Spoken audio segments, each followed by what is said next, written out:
Welcome to Doctors of the Past. Here is your daily dose of historical knowledge, guaranteed to be side effect free. The rectangular or semi-rectangular buildings at Los Millares stand in stark contrast to the circular, semicircular, or horseshoe-shaped structures typical of this Copper Age settlement. These orthogonal structures often appear attached to or integrated into the defensive wall layouts.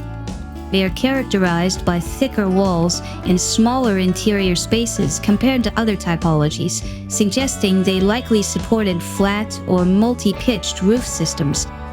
What is most striking is their frequent association with specialized or public buildings.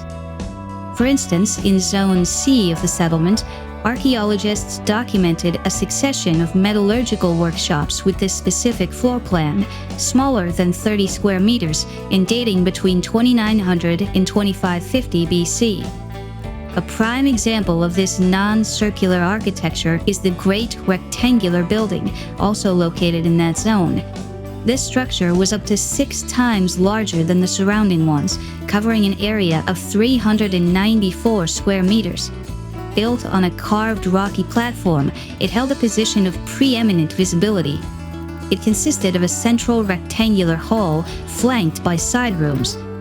Given its scale and complexity, it has been interpreted as a building for public use, a temple, palace, warehouse, or a combination of these functions. Recovered materials suggest an occupation that, like the previous cases, began before 2550 BC. Our next pill, water resource management at Los Millares. Subscribe now so you don't miss it.